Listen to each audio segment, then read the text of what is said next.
organizing and putting this event together. Dr. Gerald Schroeder earned his BSc, MSc, and PhD all at MIT. He has over 60 articles published in peer-reviewed scientific journals. He's the author of Genesis and the Big Bang, The Discovery of Harmony Between Modern Science and the Bible, The Science of God, and The Hidden Face of God. After 30 years of teaching and research in applied nuclear physics and the earth sciences, and in parallel with 25 years of biblical study, Dr. Schroeder now teaches at the College of Jewish Studies in Jerusalem. He lectures worldwide on the amazing confluence between ancient biblical commentaries and discoveries of modern science. I had the personal privilege of spending a month in Dr. Schroeder's class at the Aish Torah Yeshiva in Jerusalem. His incredible life's work on the convergence of scientific and biblical wisdom continues to evolve and amaze thousands all across the world. I often quote Dr. Schroeder when having discussions regarding religion and science with my family, friends, and colleagues. His classes and teachings have been an inspiration to me and countless others.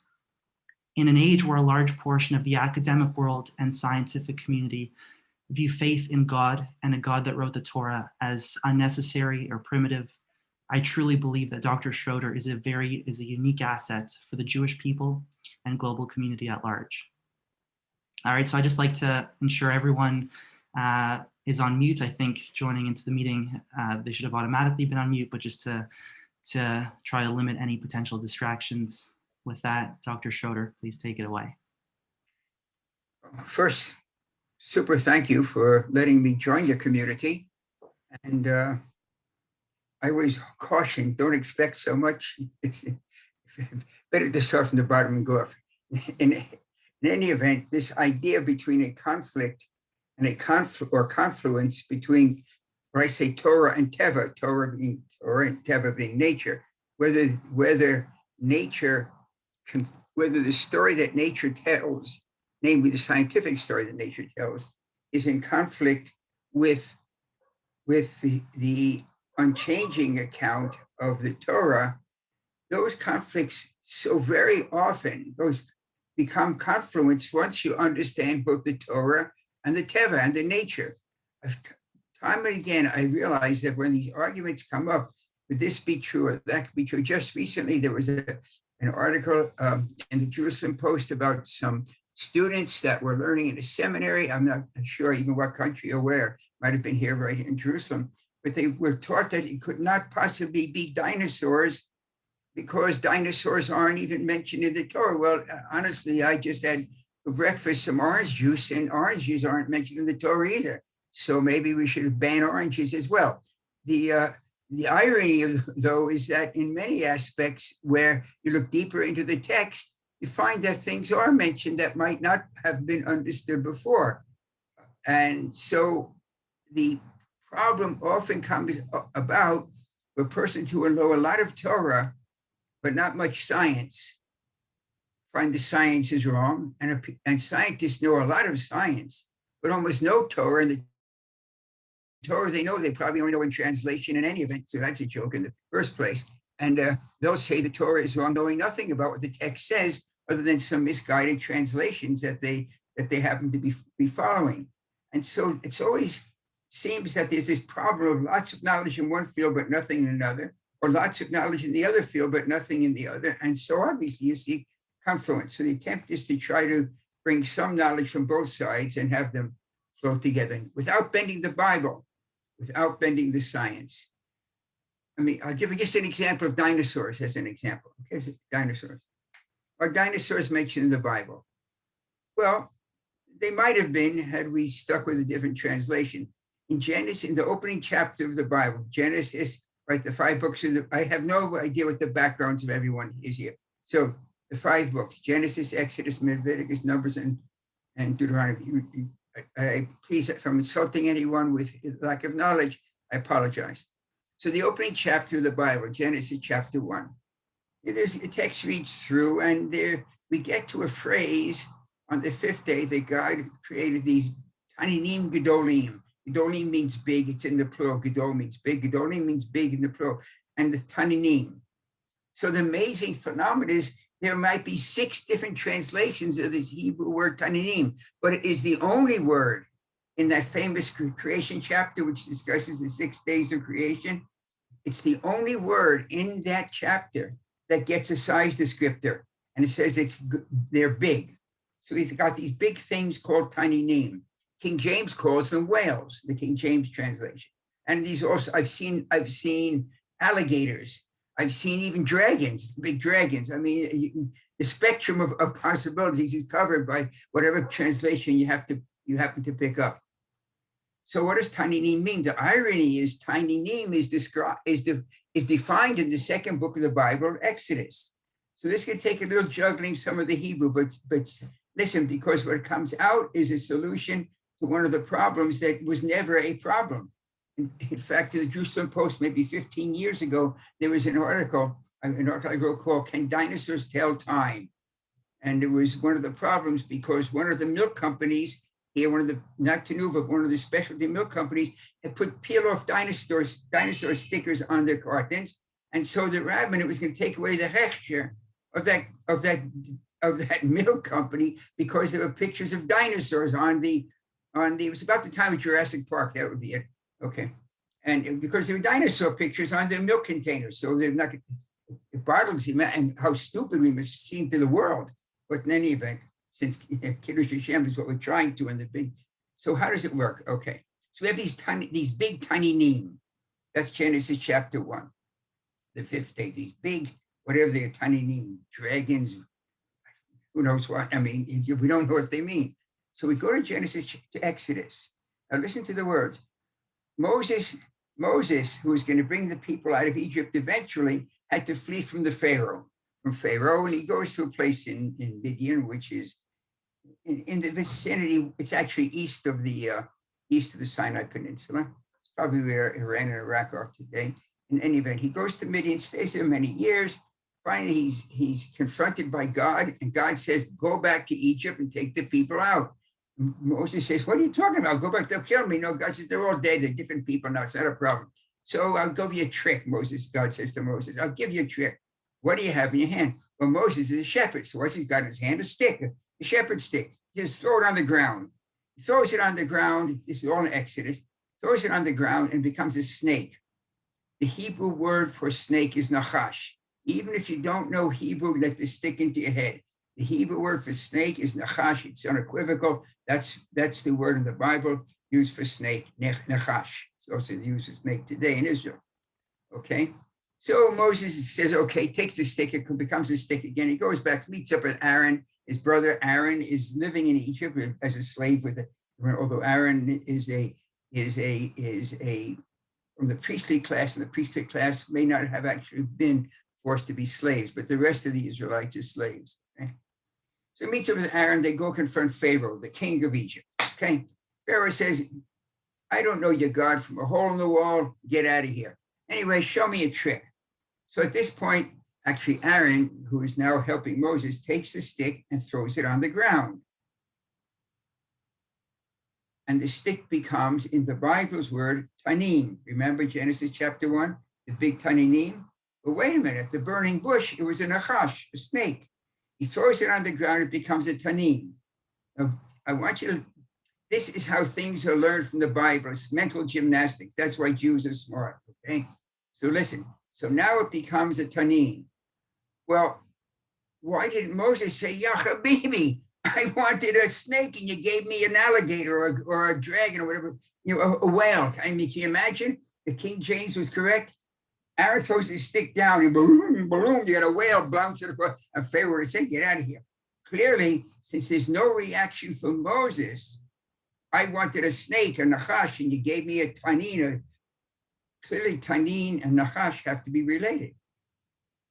Because Moses doesn't react and say, I wanted a nachash like the burning bush. You gave me a tanin. Quite clearly, the tanin looked like the nachash. But we know something about tanin. And I'm deliberately making this a bit complex because that's what the Bible is about. If it was simplistic, you'd never have an argument and you wouldn't be reading it anywhere anyway. Tanin is in Genesis chapter 1, which means it has to be a general category. Because Genesis chapter 1 only has 31 sentences. from the creation of the world till after Adam. That's the whole development of the world. So only generalities are given, except for one that isn't, Adam. Adam is the only being or whatever in the entire Genesis chapter 1 that's explicit to what it is of the items that are produced and created, etc. So we have Adam, but we have Tanin has to be a general category because it's in the first chapter, Genesis chapter 1. So we have the big Taninim and their general category. And since there was no reaction to Moses about that, that category had to include snake, Nachash, because Moses was expecting a snake and he got one. But there in the confrontation of Pharaoh, it's called a Tanin. So we have Tanin as a general category, this is Genesis chapter 1, within which falls Nachash, snake. So you tell me, is everyone muted or not? Not muted? I can see your mouth. What's the general category that snakes fall into? Now watching mouths. No mouths are moving? Come on, what's the general category that snakes fall into? Yeah, yeah, right, exactly. Reptiles. Tanin means reptile. That's the meaning of Tanin that you learn in Exodus. So there's no question about Genesis chapter 1.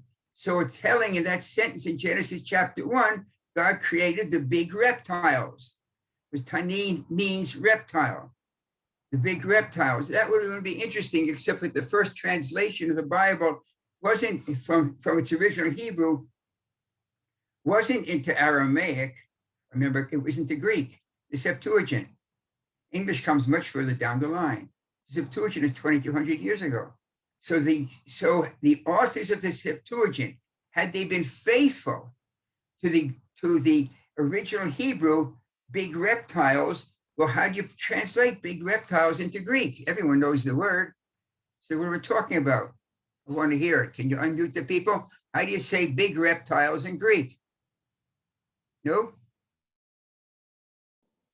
Dinosaur.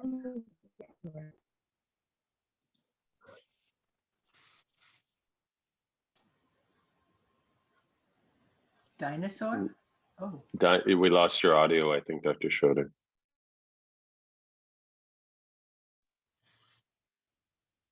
Alligator. Unmute.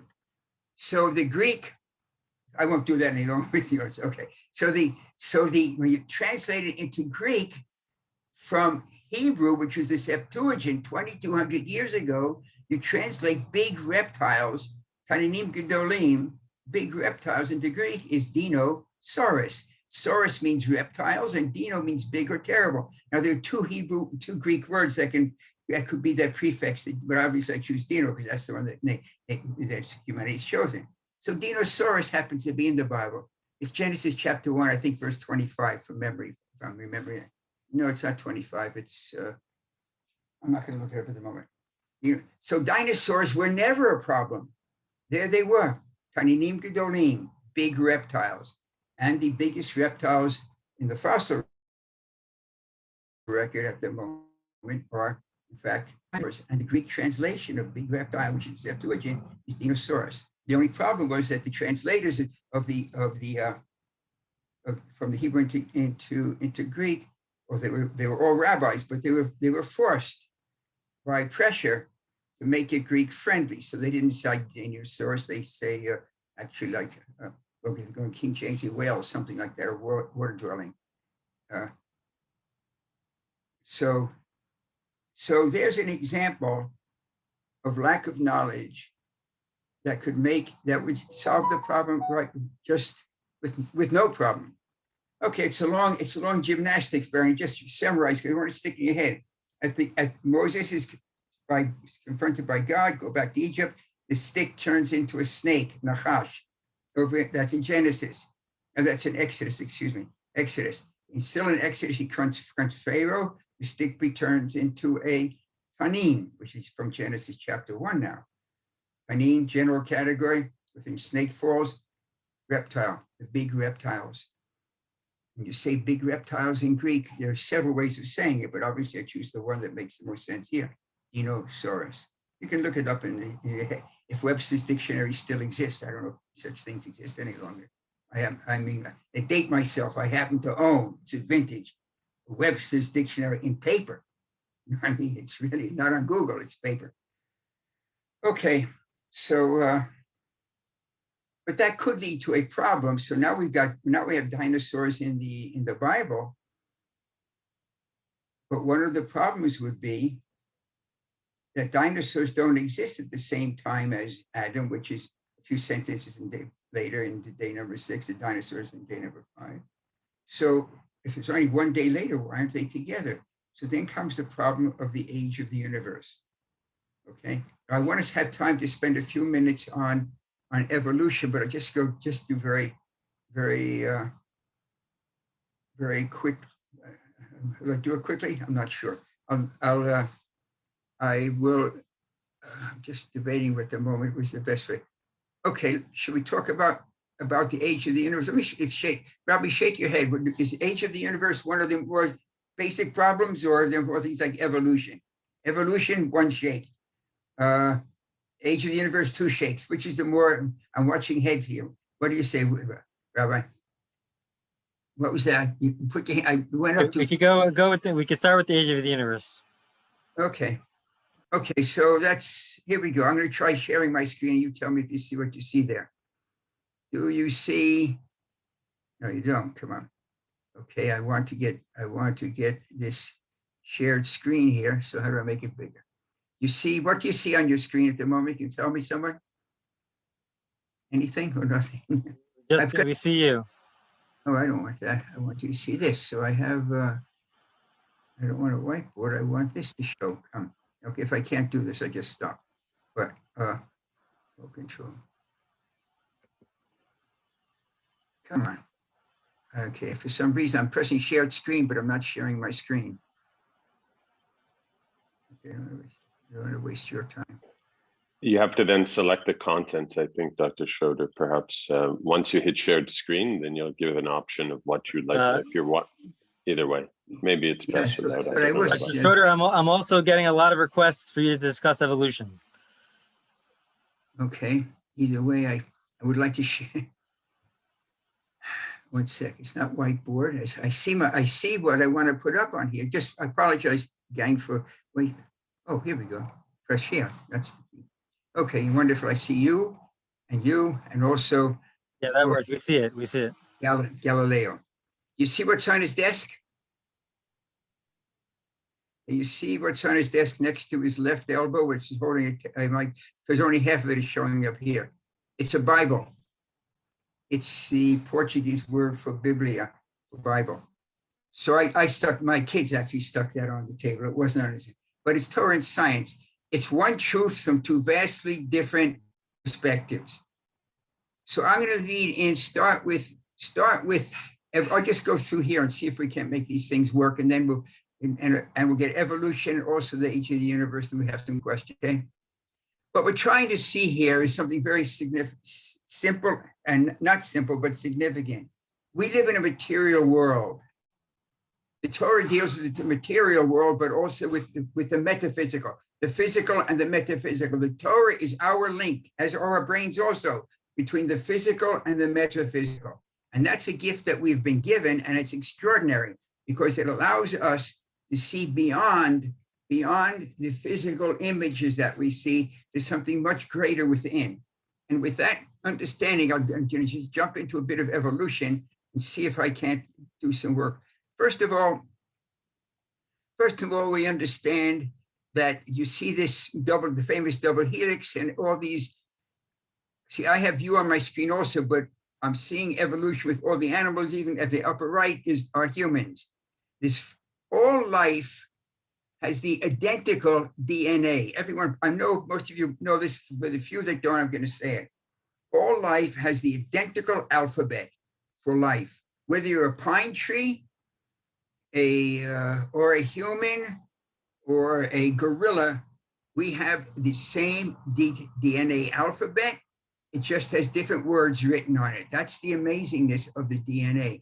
It's like using the English language. You can write about books about science. You can write books about philosophy. You can even speculate about life after death and the origins of the mind.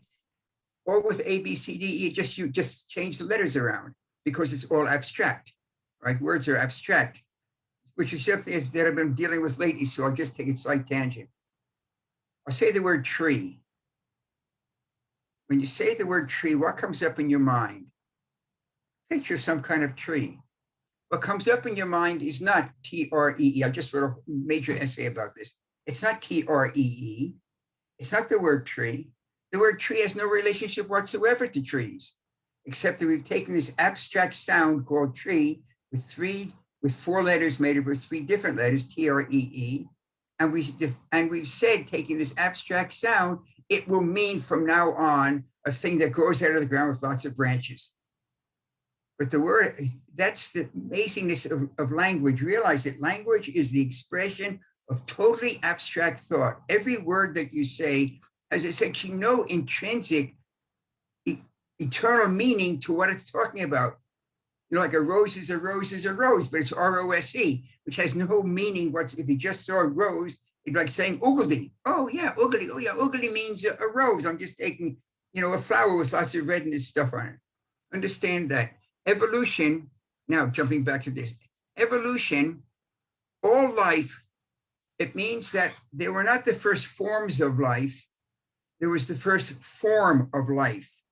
The DNA is so complex, a major, in fact, there's one, a book just written by, his name jumped, called The Return of the God Hypothesis. It's by the Discovery Institute, where it goes to the statistics of life. Harold Gans has a book called The Cosmic Puzzle, which is much more related to the Jewish religion. The God hypothesis is just as a general, that things could not happen by chance. Both books are well worth reading. The Cosmic Puzzle by Harold Gans, which takes the statistics of the likeness, relates it to Torah, and the Return of the God hypothesis is much more neutral in a specific religion, but it shows you're not going to get DNA by chance, and 1,000 other things also by high quality statisticians. Okay, so how can it be that this one form of life, the first form of life, because you're not going to get, statistically, it's impossible to even get it once, but to get DNA twice that would be identical is essentially 0. You can't do it, okay? So there's one form of life that then developed, not evolved, developed into these many different problems. And that is the problem with the word evolution. The word evolution it relates to a 2-stage process. There are changes in the sex line, mutations in the sex line, or changes in the sex line. That's the first part. And then those changes produce either a baby or a baby of smarter, dumber, faster, stronger. Let's think about animals, bigger, weaker, stronger. And then the second stage is bigger animals get more food than little animals. Fast cheetah get more food for their young than slow cheetah. So cheetah become very fast. The second stage is completely not random. That's the argument. Oh, they'll say evolution isn't random. That's right, the second stage isn't random. The second stage is fast people get more food than slow people. Smart people go to different, etc. That's just the way it is. That's not random. That's the way the world is set up. It's the first stage that's the problem.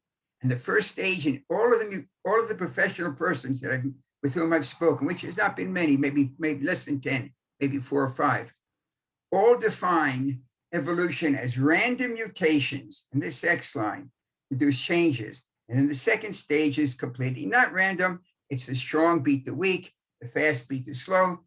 The mistake is the first word, the first stage. There are no data that support the fact that the mutations are random. None, 0.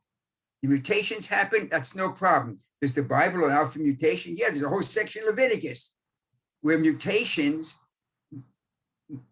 obviate or remove certain types of living from serving in the temple. It's not that they're inferior, they can still eat the sacrifices, but just like the sacrifices have to be perfect, so the persons offering the sacrifices have to be physically perfect. But he lists a whole bunch of changes where the person isn't physically perfect. He can't help or she can't help. That's the way they were born, because of mutations. So the Torah has no problem with mutations. The problem with evolution is the word random.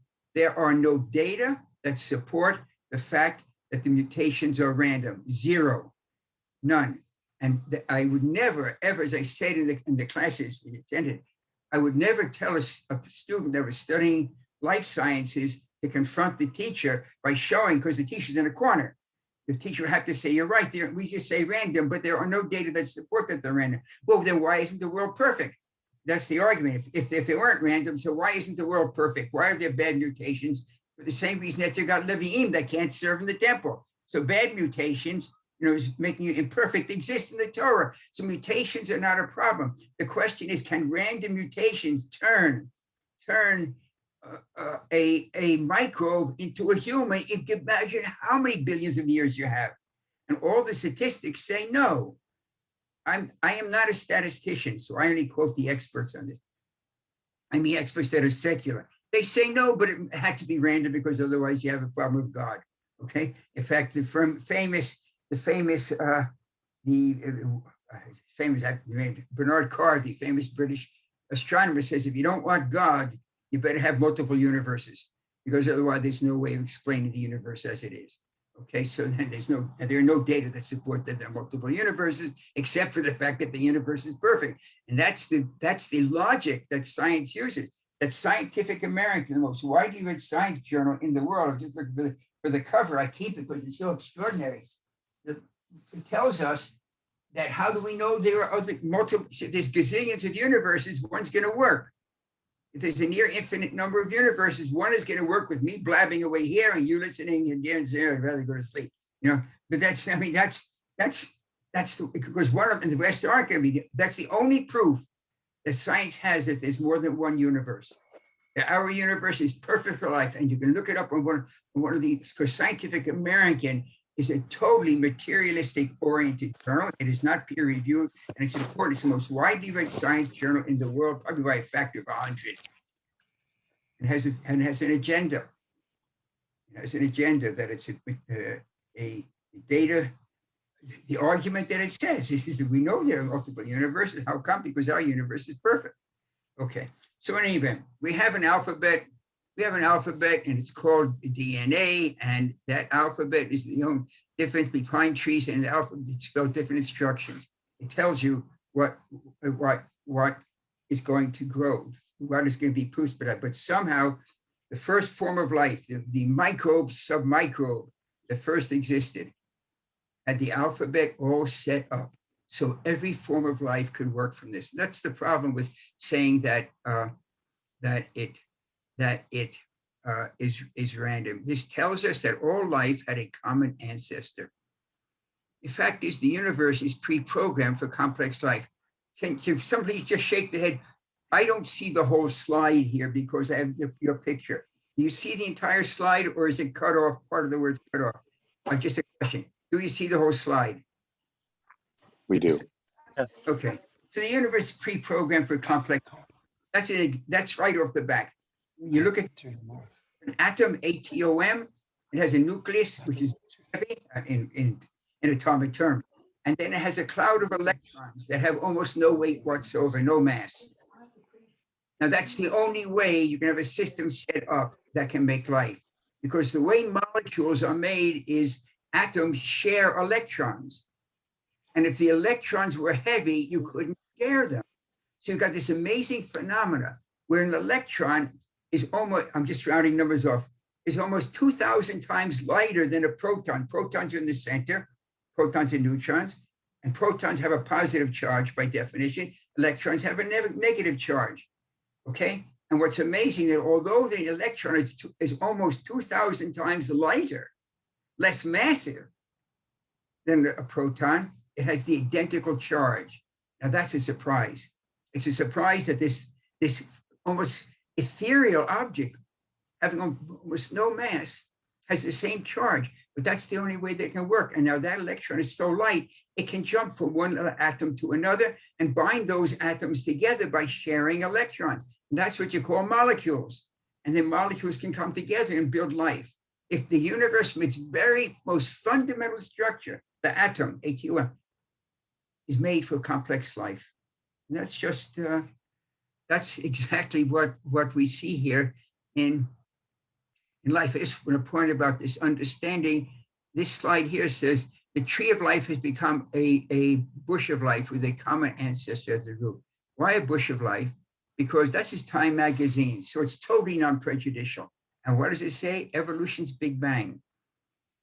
There was a period in the history where every body plan that exists today appeared suddenly. Not little people. We have a body plan, bilaterally symmetrical, stereoscopic, stereophonic, internal skeleton, separate sexes. That's us, we're chordata. But then there are others, arthropods, and those pictures on there, the different types of life that form, they all appear approximately simultaneously in the fossil record. Completely unexpected. Completely unexpected. So suddenly, out of the blue, none of this proves there's a God, but what does prove is that we don't understand this evolution, which we are insisted that it's random, and it's not. Simply is not. I want to give two examples now that are not on slides to show how the information is warped. Pardon me for getting to politics, but it reminds me so much about the false news about Israel in the world that this is the false news about evolution. So here's an example here, which I'm sure you can't read, but it says anyway. It's the second page of the New York Times. It's cited as recent case of evolutionary change. There it is, so you know I'm not lying, okay? And it talks about the Tibetans who live at about 4,000 meters above sea level. They have a certain gene that allows their hemoglobin to be super active. It's active. They don't have more hemoglobin than people living at a lower stage, but you get a pie, there's not much air. Actually, it's oxygen. So mountain climbers that come from the lower regions and try to climb rapidly up often get very sick because the body tries to compensate for the oxygen. The Tibetans have a special type of hemoglobin. That's the red in your blood cells that has the iron that the oxygen links onto, etc. becomes rusty. Iron oxide, and takes the oxygen to part of your body. They have a special kind of hemoglobin that absorbs more and actively can almost like reach out and grab the fewer oxygen atoms that are available at 4,000 meters. Now they say this is evolutionary change. The Tibetans moved up there from China between 3,000 and 6,000 years ago. It's not sure when, okay? There's a debate in the literature, but it's 3,000 years ago or 6,000. But it's not 20,000 or 10,000. It's a few thousands of years ago.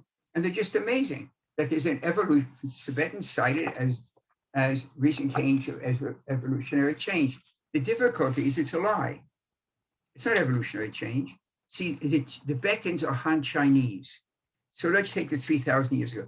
3,000 years ago, a bunch of Han Chinese, you're tired of mosquitoes or whatever you got at sea level. They moved up to the 4,000 meters above sea level to the Tibetan plateau. And over time, more and more of them had this special hemoglobin that allowed them to have children, et cetera, et cetera. Now that would sound like evolution, except for the fact that guess what? They get this study, which comes originally from the Journal of Science, it has to have a full set of data. And those data show that Han Chinese living at sea level also have the same hemoglobin that the Tibetans have up there, but at sea level, it's only about 9% abundant in of the Han Chinese. At 4,000 meters, it's almost 90% of all the people have it. See, the difficulty with that is it's not evolution, it's adaptation.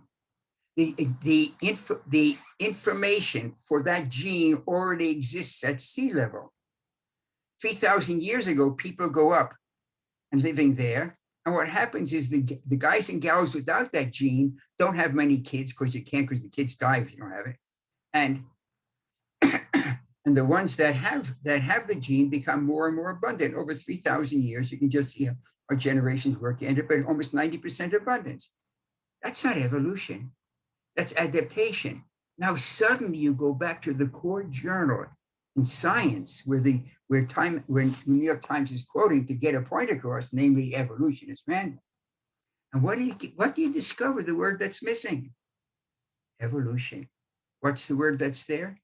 Adaptation. So why would the New York Times, I actually had dinner one time with the owner of the New York Times, so I shouldn't really knock it, but it was in Hawaii. And why should the New York Times change adaptation to evolution? Oh, because adaptation doesn't sell newspapers. You want to prove that you guys are dummies to think that evolution didn't really happen. So we're going to show you evolution happened. That's called managed news. It's the same stuff that we get every day here from Israel and the rest of the world. But this is the New York Times and on page 2. So it's not like page 10 where you're wrapping the garbage with it already. It's not. I can show you a similar one. I'll skip it though. I have a diagram that I have about how much more time do I have? That's 40 after. Do I have 5 to show me in fingers? How many more minutes do I have? Do I have 10 minutes, 5 minutes, 20 minutes? Okay, never mind. Anyway, I just show. I don't want to do that. I want to go down. Okay, I'm going to go to evolution. I'm going to go back up. I'm going to go to the age of the universe because there's another example of managed news that's really worth it. Okay, the age of the universe. This is a diagram directly from NASA, NASA, National something in Space Authority. Every word on there is NASA, every word except the age of the universe. It is totally NASA science. It is on this diagram that I base the calculation of the science of God.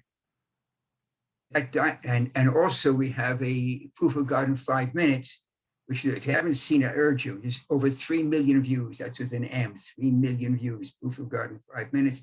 You just go to Proof of God and Schroeder and you can find it. It's totally based on this diagram. Every word in that 5-minute diagram is science except the last 20 seconds, which is Torah. The universe starts from absolute nothing. Quantum fluctuation. Ed Tryon in 1973 showed that you can create a universe from absolute nothing, provided you have quantum physics and the laws of relativity, which are the laws of nature. Let that sink in. If you've ever been told that the creation of the universe couldn't have happened from nothing except for God, well, in a sense, that's true because you need the laws of nature. And there's a book called A Universe from Nothing, in which the author, a Jew, obviously, tries to show that you don't need God. He just pushes aside the fact, well, what's the origins of the laws of nature? That's the whole question. The laws of nature allow yesh ma'ayin. Let it sink in, okay? The laws of nature allow yesh ma'ayin, something from nothing. And it is exactly in this NASA diagram on the extreme left, quantum fluctuations, which means quantum physics, that allows you to create something from nothing physical. I should really say creating the universe from something from nothing physical. Science proves it. Just look at your cell phone. That's where it works, okay? So we have the creation of the universe from nothing, which falls totally into the laws of nature. A force, named the laws of nature, which are not physical, which predate the universe. The laws of nature. I'm just jumping out. I'm going to call them the laws of nature. They're not to frighten you by quantum physics. The laws of nature are not physical. They predate our understanding of time. That means they are outside of time as we understand time. And they can create something physical from the non-physical. Namely, they created the physical universe. That should sound pretty familiar. Outside of time predates the universe, creates the universe. Sounds like God, doesn't it? I mean, not that God is the laws of nature, but one of the imprints of God in our universe is the laws of nature, as is all nature. That's why the Rambam in his introduction to the Moreh Nevuchim, which has got his books burned, by the way, by Jews, that because he said, you want to understand God, first understand nature, Badat Teva. To understand Badat Elokut, you have to understand Badat Teva. Those are his words in the introduction to Moreh Nevuchim. Okay, so we have here a diagram, and it shows that the universe is a bit under 14 billion years old. And those are the data there. How do we get those data? We look out into space. We don't go into space. Space sends the information to us as the light from galaxies far away. And thanks to the work of Edwin Hubble and, I have to say her name. Oh gosh, Leavitt. What's her first name? Her first name, Levitt. Okay. It's all of his work is based on her. She was supposed to get a Nobel Prize, but she died of cancer before Hubble put her up for a Nobel Prize because all of his measurements are based on her data. light comes from deep space. It travels through space, but you see the diagram there, the universe is expanding by space stretching, which no one understands what that means, but that is the reality in the world. So as the light waves from the distant galaxies swim towards us through space, they're literally stretched out. So we get, with our big telescope here, we get the light waves hitting us, and we see the light waves, and we can measure how much they're stretched out. It has to do with astrophysics. I'm not going to get into that at the moment. We see that they're stretched out, and from different distances in space, Henrietta Leavitt, thanks to the work of Henrietta Leavitt and Hubble, we can measure the amount of stretching from a galaxy this far away from us and another galaxy this far away from us and another like that. And they're always more and more stretched when they're further away, because they're swimming through space more. When you make the calculation to unstretch those light waves to be the same length of the light wave when they left the star, it takes about 14 billion years, a bit under 14 billion years for that light to have traveled. So that's how we get the age of the universe to be 14 billion years old. And there are thousands of measurements, and they all fall more and more. It's not that they jumped all over the place. I wrote Genesis and the Big Bang was between 10, the age of the universe was between 10 and 20 billion, somewhere around 15. Now it's 14, it's 13.8 or 14 billion. So it's not that it leaps all over. Science closes in and closes in. The number 137 is very interesting. As you see on the board, 13.77. You take it's also the gematria of Kabbalah, which is kind of fun to think about. I have no idea if it has any significance, but to me it does. Okay, anyway, so that's the diagram from NASA. So how is the age of the universe? The Bible gives us kings and queens, and it tells us less than 6,000 years, and science gives us 14 billion years. So what's the key to the understanding? The key to the understanding is the stretching of space and the calendar that we have, and two views of reality. The creation, the Big Bang, you see on the left screen, and a blue line leading over to the right, our view. We live on the oval. The oval at the right-hand side shows the universe expanding in all directions. Every vertical line is another billion years. So those are the development over time. That's a diagram, it's a time diagram. I should have said it right at the beginning, the lines. Okay, if I'm going too fast or whatever in that, please, I don't mind having questions in the middle. But I just want to get to the point here. So what's the key to the age of the universe? The key to the age of the universe is a two-part calendar. I'm sure if everyone doesn't in the audience today understand, they should understand that the biblical calendar that reaches back 5,781 years, 5781, is that correct? I think so. Dates back to Adam and Eve, right? The Chazal, the Chachamim, they got that ch because they were wise. The biblical calendar does not start with the creation of the universe. It starts with Genesis chapter 1, verse 27, where God says, God creates et ha'adam. Thank you, Peggy Ketzer, her wife, for pointing out. God creates the Adam. God doesn't create Adam in Genesis chapter. God creates the Adam. The English always misses that. God makes Adam, the sentence before that. That's asiyah. That's something from something. But the next is a creation. God creates the Adam, et ha'adam, the Adam. That creation cannot be physical according to all ancient commentaries, all Mikobalim. There's only one physical creation. That's what we call the Big Bang, the physical creation of the universe. So that creation of Adam in Genesis chapter 1, verse 27 is the soul of human life. You see the little word written under there under Eve, from the Neshama? That's this name, the Hebrew word for the soul of human life. And that dates back about 57. It dates back to Adam and Eve. Now, what's interesting here, if we put the Neshama in Eve, I hope I got one also, but when I consider myself next to my wife, I'm pretty sure no wonder that Neshama is feminine. In fact, all the major theological inputs into the world are feminine, aren't they? Nefesh, Neshama, Shechina, indwelling God, they're all feminine. Interesting. No wonder we messed up the world so much since the men are running the show. The Neshama changed civilization. If the Neshama is such a big deal, because the calendar begins with that creation, Genesis chapter 1, verse 27 and forward are the years in the Hebrew calendar that you get from the local funeral parlor or your butcher or whoever gives them out. Okay, my days back, it was the funeral parlor. which is interesting because of well, that's meteorite. Okay, so we add those years up, and the years are given. That's what's something very interesting. Why did the Torah break our head telling us that Adam and Eve live 130 years, have their third kid Seth? Adam and Eve, Cain and Abel. Cain murders Abel. Abel is exiled. Then we say that Adam and Eve have 130 years later have a kid named Seth. Seth lives 105 years. And every year is given, so you can add up the calendar. That's how we get the calendar. All the data are given. Why does the Torah give us these numbers? It wants a calendar. Okay, I'm not going to get into the proof of why it wants a calendar, but it's all given in chapter 4 and chapter 5. Let me look at it carefully. So the neshama, in theory, if they're the first humans, they were not the first Homo sapiens sapiens. There's verse 26, Adam's verse 27. The Rambam talks about them. Go to the more in Nevuchim and search through, you'll find in the guy for the perplexed, the Rambam. The Mishnah talks about in Kilayim. It talks about Adnei Hasideh Chaya. The masters of the field are animals. Well, what kind of a being masters a field?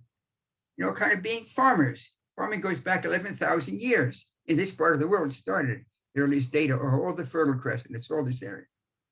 11,000 years. That's thousands of years before biblical Adam.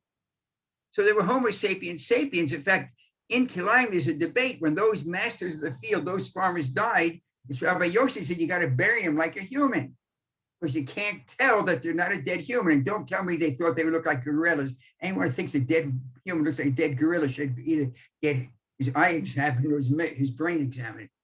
They were Homo sapiens sapiens, but they didn't have a neshama. That's the mistake that the museums make. They say people go back 100,000 years ago, they were people. By their definition of a person, that's true. The science defines a person, the museum defines a person, the science textbook of archaeology and anthropology defines a person as a being that looks like you, looks like me, has your brains and my brains. And those people go back 150,000 years. They invented tools 50,000 years ago. By 10,000, 11,000 years, they were burying their dead with food. They didn't go to the supermarket to get food. They were burying their dead with food thousands of years before biblical Adam. But they weren't humans. They were people by that definition. Now, the Bible defines a person as a being that looks like you, looks like me, has your brains and my brains, and has a neshama. That's the difference. So if the neshama is such a big deal, so why didn't it change the world? And it did. And the British Museum documents it, but doesn't mention the word neshama. That's a diagram taken directly from the wall of the British Museum. Barbara Sofer, my wife, we're Sofer Schroeder, actually. Barbara, phenomenal international lecturer. We're giving lectures back to back in London. We had an afternoon off. We went to the British Museum, Mesopotamian room, the earliest cities. Okay, this is the British Museum, the earliest cities. And what do they tell us? 5,500, they don't write BCE, they're 3,500 BCE means 5,500 years ago. Notice how similar that is to the origin of humans on Earth. The neshama comes into one couple and it spreads. It takes a few hundred years to spread. We see that with agriculture spreading. It takes a few hundred years for the neshama to spread. And by 5,500 years ago, no, it's 3,500 BCE, there are so many humans around that you have the first large cities. The most important, most significant advances was Mesopotamia, which is exactly where we're talking about Abraham, Isaac, Jacob, the Fertile Crescent area, was the emergence of the city. Large towns evolved before 5,500 years ago, but there was a massive change. However, the most amazing discovery of the time was the invention of writing.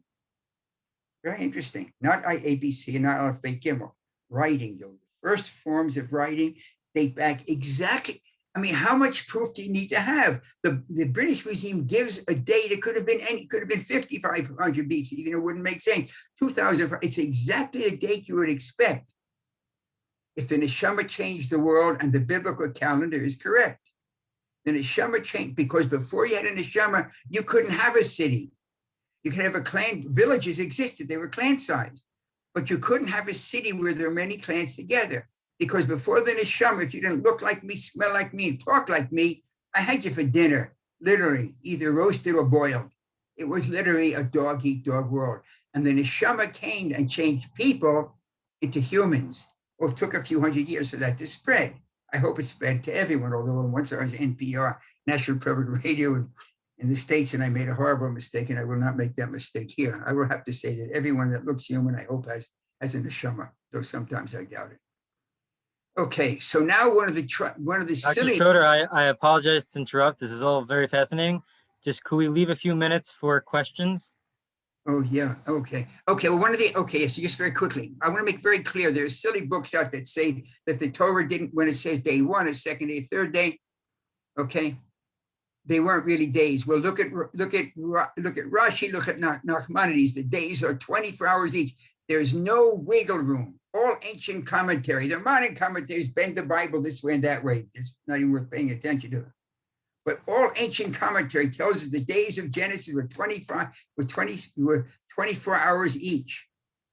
But they see time from the beginning looking forward. That is the key. At the end of each day, the days, and then I'll jump off this. I won't get into the science. You go to my website, it's all spelled out there very simply. Okay. End of the first day, evening, morning, day one, Yom Echad, day one. Next day, second day, third day, fourth day, fifth day. So why does it say day one? It says day one, the Ramban says explicitly, because there wasn't yet a second day. There was not yet a second day. I fought in the first Lebanese war. None of us fighting in the first Lebanese war, including my 4 buddies that didn't come back from the first Lebanese war, saying, gee, we're fighting in the first Lebanese war. When we were fighting the first Lebanese war, why didn't we say we're fighting the first Lebanese war? Because there wasn't yet, sadly, a second Lebanese war. Now I have to say the first. From those days, it was the Lebanese War. The First World War was never called the First World War, except by the pessimists. Everyone called it the Great War. Then came the Second World War, and it became the First War. The day says day one because there wasn't yet a second day. And what that is telling us is that the Torah sees time from the beginning, looking forward for the 6 days of Genesis, and then the year is different here because the calendar, haven't updated it. And from Adam forward, there are the 57 ages, a couple of years old, the drawing. From there. So we have these 5, and it's 5.5 days because Adam gets the neshama halfway through the 6th day, as the Talmud says, and also the text tells us, because Adam gets the neshama halfway through day 6. You see it exactly. So it's 5.5 24-hour days. But from the Bible's perspective of looking forward, it's the only place in the entire Torah that says evening and morning, day one, evening, morning. You say evening and morning are mentioned, but never that sequence, evening, morning, and the day. The 6 days of Genesis are unique. All ancient commentary says the days are 24 hours each, and all commentary tells us that Torah sees time from the beginning looking forward. Why should that interest anyone? 1,000 years ago, 900 years of time of Nachmanides. Why does his student calculate an age of the universe of 15 billion years old? Nachmanides' student, Isaac Abako. Why? Because that's what the text is. But the fact is that when you see the Torah from the beginning, what happens? This just says that by the time you get to Sinai, there's almost 900,000 second days. So what's the perspective of the Bible? The perspective is the Bible looking forward. We look back, we see 14 billion years, and those years went by. The Torah looks from the beginning. When you run through the calculation, which is only within the last year did I ever put this calculation, it might frighten people away. There's not a Bible number in that formula, not a Bible number in it at all. It is totally science, but it comes out to show you that the perception, that formula, which is 100% astrophysics, no Schroeder. I mean, I happen to use, I didn't invent the formula. I just put the date in. The formula exists, but I realized that it relates to the expansion of space and the stretching of space. The Torah sees time from the beginning looking forward. That ratio between A, how the Torah sees it, and B is 900, is 900 billion, 900,000 million billion. That means if I have 900 billion seconds, as I measure it, it would look like 1 second from the beginning, 900 billion hours, 1 hour, 900 billion days, 1 day. And I have 14 billion years. That's the age of the universe, but I have to compress it. I want to see the Bible's point of view. Again, the only Bible number, there's no Bible numbers on this text at all. On that diagram right there, there's not a single Bible number. The age of the universe, astrophysics, 900 billion, the compression, which I can send you the textbooks, will give you that information. But I have to compress it because I'm going back in time. Because I see time when the universe is smaller, and that compresses time. So you have for 14 years divided by 900, which comes out to 0.15 years. The age of the universe, from the biblical perspective of looking forward based on science data. Notice there are no Bible data here. Science data, the universe would look from the beginning looking forward 15 thousandths of a year, which just happens to come out to be 5.5 days. It's not a trick. They put my second book on the bestseller list. It was the largest selling science book worldwide for an entire year. It's not like a Dan Brown novel, I make it very clear, okay? Science books have a small market, but that's the reality. The universe is 5.5 days old. You have to define, as the founder of Asia Torah, who taught some of this stuff until the pandemic, when the virus came. The first thing you have to do in any argument is define your terms. Rabbi Noach Weinberg, founder of Asia. The first thing you have to do in any debate is have to define your terms. He said, "What the age of the universe? From what view and for what view in the universe? From the Earth looking back 14 billion years. From the Bible's view, 5.5 days. They are both identically true."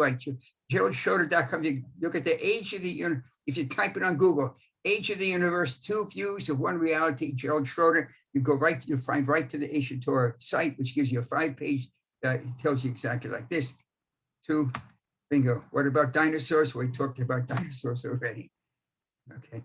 Anyway, okay. It's a lot jammed in. One source of life, the DNA for all of life. It is so complex. In that same alphabet, which if you took all of the data in every library, every Google download, every whatever you want, if if there's still libraries exist that have papers in them. All the information, if you convert it into DNA language, would fit on the head, not the point, but the head of a pin. All the information, that's the ability that it has in your body. If you took all the DNA out of your body, every cell has all this information. Every cell has all of you in it. It's just that over here, it has a sense to make ears. Here, a little bigger than it could have been, but it has a nose and it's all the same. If you took it all out, all this, it's how finely it's wrapped up in my body, my size of a human being, and you linked it end to end, just as one person, it would reach back and forth from the earth to the sun 500 times, 500 round trips. That's what you have inside your body right now, a thread in every cell that's about 2 meters long. If you link all those cells together, about 40 trillion cells, you go back and forth to the sun from the earth 500 round trips. The universe is amazing. Don't let it pass you by. It's just amazing. That's it. And if you take a screenshot, that's what you'll find when you go to. Okay. Thank you, Dr. Schroeder. Thank you very, very much. It's amazing because I've heard you speak so many times and often on similar topics, and every time I hear you speak, I take away something very new and very different. So thank you. So do I. So do I. And if we can finish off, we'll do a short. If we have a few minutes, Rabbi Federgren, can finish off with a few questions. Yeah, a few minutes for questions. Okay, great.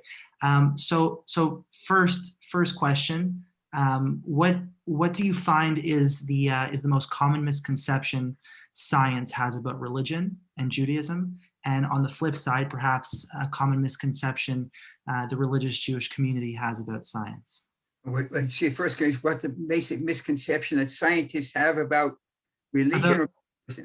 About religion, let's say, yeah. About religion? Well, many scientists would just say it's not interesting to them that the Bible can't have any information. The misconception is that the Bible cannot possibly be divine because the first error that's been erased, that there was writing at the time of Moses. Go back 80 years, the people would say there's no writing. How could Moses write it down? Now we know that there was writing, Aleph Beit writing, and it was writing with letters. So it's just that they feel that the Torah is interesting, one of the more widely read books in the world, but have no real interest. So it's usually the most major misconception is ignorance. Most scientists are ignorant of the Bible, even though they will criticize it. And those that have some knowledge of the Bible often only know it in translation.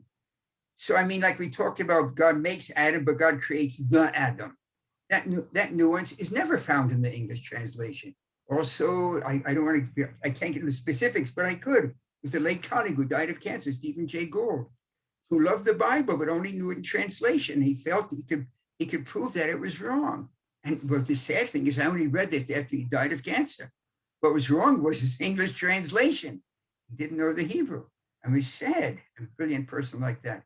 So I call it ignorance, science ignorance of the Bible. All right, thank you. And this is, I don't know if you have a quick answer. And the problem with yeah, sure, go ahead. is exactly the opposite. It's exactly the opposite. Rabbis who don't, I'd say rabbis deliberately, but theologians, theologians don't have a clue about the physics of time, will say, well, how can it be that time is time? It took Einstein a year of thinking when he discovered the laws of relativity, that time isn't time. It's one of the only mistakes that Isaac Newton made, where he said time stands pristine, unaffected by events. In fact, that's a brilliant statement, but it's wrong. Time isn't pristine, it's totally affected by the environment, the flow of time. Where you are sitting right now, time goes different speed than I'm at 900 meters above sea level. How high above sea level are you? You know, even approximately? Okay, let's say you're not 900. Let's say you're at sea level. If you're at sea level, so you're closer to the center of the earth, so gravity is higher. On the other hand, you're rotating a little slower. As you put those together, you find that your time goes more slowly than my time. No, your time gotta be slow. Yeah, my time goes actually faster than your time. That's why I ran out of time tonight. No, I mean, you can't measure, but that's the reality. And if you had an atomic clock, you would have been able to measure it. It's just that we have an ignorance. And so theologians who are willing to say that it can't be right because the timing is different. And then the craziest thing, oh, well, what about dinosaurs? Everybody knows carbon-14 is wrong. Carbon-14 is irrelevant to 99.9% of the fossil record and has no relationship whatsoever to dinosaurs. Maybe try strontium and rubidium, that might get closer. Uranium, lead, I mean, there are about 6 radioactive clocks. But once I hear someone say dinosaurs, look at carbon-14, I shut off to the rest of the discussion because it shows that they don't know what they're talking about. So it's ignorance on both sides. Thank you. I'll ask one more question, and then I think Jonathan has one more that he'll add. But another question, and as I said, I don't know if you have an answer you can condense into the short time frame here. But for a Jew with no scientific background like myself, and I'm sure many others on this call, on this video call, how would you suggest to respond to skepticism about religion and God from my scientist friends? You know, not all of us have a Gerald Schroeder in our pockets to just, put out there. Well, so I wrote a book, God According to God, which wasn't mentioned before. It's my last book, which I actually wrote because of that. God According to God, which takes the biblical picture of God, not what I want it to be. The Bible defines God throughout the text. And it's a one-on-one match to the world. Unlike what most people, the God they don't believe in, I don't believe in either. I mean, if you think of how most people think about God, I don't believe in the God either. So I would say, like, say your question because I want to answer it in one sentence. Sure.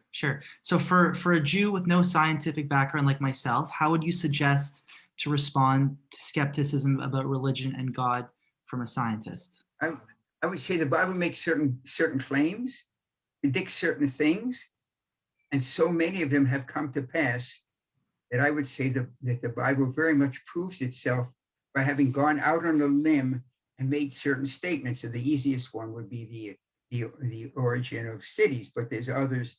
And if you're talking with Jews, then you shouldn't get pushback. But the Bible does say that we will be God's markers in this world. Not that we'll be better. God in chapter 32, verse about 26 or 27, God says, if I had my way, I'd wipe you off the face of the mountain. You're such schlemiels. If I had my way, I would destroy the Jewish people. But I'm stuck.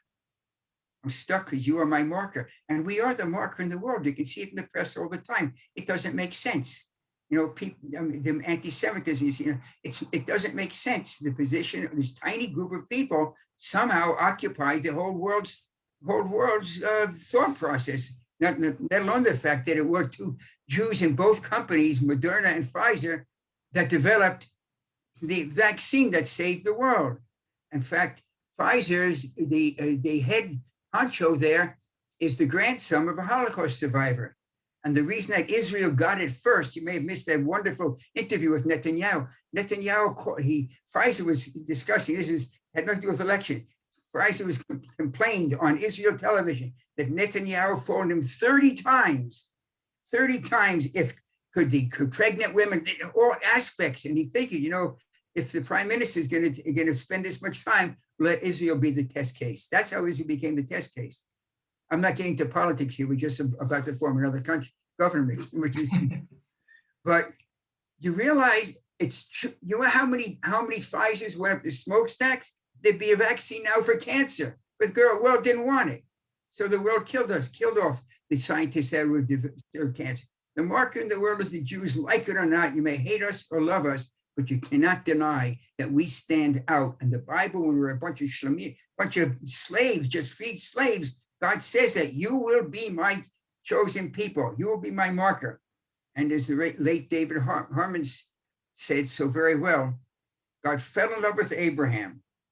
God fell in love with Abraham and got stuck with his grandchildren. It's a perfect example of what God has to say to us in chapter 32 of Genesis, of Deuteronomy 32, verse 26, 27. Okay, that was a long one. Thank you. Very, very powerful. And if we can, Jonathan, go ahead. I have nothing to add to that. Such a beautiful way to end. I mean, as we try to reflect and try to share with our children, how is it that we should be such a tormented people? And how should anti-Semitism in the face of Amalek come every generation and show himself? I think that's the only answer. And so your wisdom, your incredible science, and your ability to translate meaning and purpose in human life is really amazing. And obviously Rabbi Sachs at Cornell Bracha, in the same way, spoke about the creation of human as the ability, Homo sapien became Homo religiosus, the ability to really accept and have a neshama to accept Hashem. So I'll hand it back to you, Daniel. I have no words, Dr. Schroeder, for what you contributed to. You mentioned Rabbi Sachs. In fact, we've had such a painful death. One very intimate connections. He and I. You should rest in peace. Yeah. Amazing. Dr. Schroeder, thank you very, very much from all of us. It was, as always for me, a true honor, and it's really, really incredible every time I hear you. So thank you. Tell me it's credible. Don't tell me it's incredible. Tell me it's credible. It's credible. Amen. Amen. Shavua tov, everyone. Shavua tov. Thank you so much. Thank you. Go to h.com. You can find that's in the background. You can find that if people are on the age of the universe, you could just go. I know, from two vastly different perspectives, Gerald Schroeder, h.com, and you find about a 5-page summary, if that's a problem for people, because sometimes it is. We're going to bring our Kehillah to Yerushalayim, God willing, in the springtime, so we'll look forward to visiting you in Jerusalem in time. Oh, wonderful. I would take that as a privilege and an opportunity. Sei gesund. Thank you. And you. Thank you. Shavua tov.